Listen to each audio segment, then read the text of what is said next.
Welcome to English literature. ഇന്നത്തെ വീഡിയോയിൽ നമ്മൾ ഡിസ്കസ് ചെയ്യാൻ പോകുന്നത് ഒബ്ജക്റ്റീവ് റെസൊല്യൂഷനെ കുറിച്ചാണ്. So without any further do let's get into the video. 1946 December 13 Jawaharlal Nehru ഭരണഘടനാ അസംബ്ലിയിൽ ലക്ഷ്യപ്രമേയം അഥവാ ഒബ്ജക്റ്റീവ് റെസൊല്യൂഷൻ അവതരിപ്പിച്ചു. ഇന്ത്യയുടെ ഭാവി ഭരണഘടനയ്ക്കുള്ള മാർഗനിർദ്ദേശം ഈ പ്രമേയം മുന്നോട്ട് വെക്കുന്നു. ഒരു സ്വതന്ത്ര രാഷ്ട്രം എന്ന രാജ്യത്തിന്റെ കാഴ്ചപ്പാട് രൂപപ്പെടുത്തുന്നതിൽ പ്രധാന പങ്ക് വഹിക്കുകയും ചെയ്തു. ഇനി നമുക്ക് നെഹ്റുവിന്റെ പ്രസംഗത്തിലെ പ്രധാന പോയിന്റ്സ് എന്തൊക്കെയെന്ന് മനസ്സിലാക്കാം. ഫസ്റ്റ് വൺ, ഇന്ത്യയെ സ്വതന്ത്ര പരമാധികാര റിപ്പബ്ലിക് ആയി പ്രഖ്യാപിക്കൽ. ഇന്ത്യ ഒരു സ്വതന്ത്ര റിപ്പബ്ലിക് ആയിരിക്കുമെന്നും മറ്റു രാജ്യങ്ങളുടെ നിയന്ത്രണങ്ങളിൽ നിന്ന് പൂർണ്ണമായും ഇന്ത്യ മുക്തമാകുമെന്നാണ് നെഹ്റു നൽകുന്ന ഉറപ്പ്. രണ്ടാമത്, നീതി, സമത്വം, സ്വാതന്ത്ര്യം എന്നിവ ഉറപ്പാക്കൽ. എല്ലാ മനുഷ്യർക്കും സാമൂഹിക, സാമ്പത്തിക, രാഷ്ട്രീയ നീതി വാഗ്ദാനം ചെയ്തു.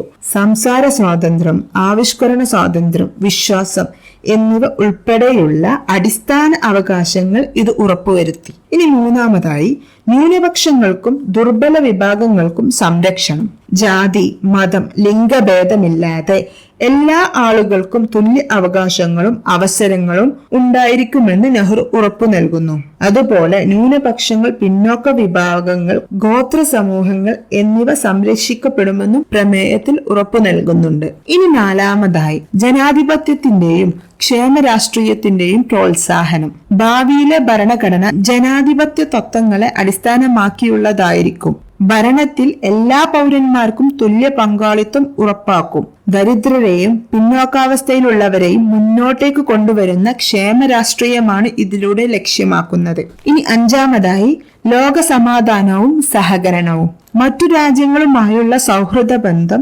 നിലനിർത്തുകയും ആഗോള സമാധാനത്തിനു വേണ്ടി ഇന്ത്യ പ്രവർത്തിക്കുകയും ചെയ്യും.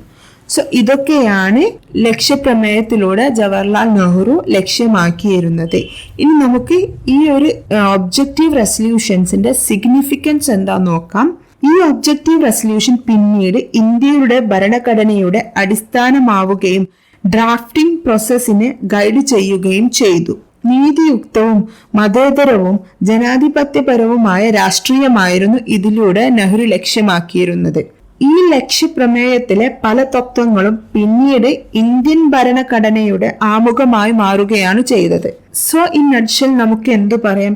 ഇന്ത്യയുടെ ജനാധിപത്യത്തിലേക്കും സ്വയം ഭരണത്തിലേക്കുമുള്ള ഒരു ചരിത്ര നിമിഷമായിരുന്നു ഒബ്ജക്റ്റീവ് റെസൊല്യൂഷനെ കുറിച്ചുള്ള നെഹ്റുവിന്റെ പ്രസംഗം.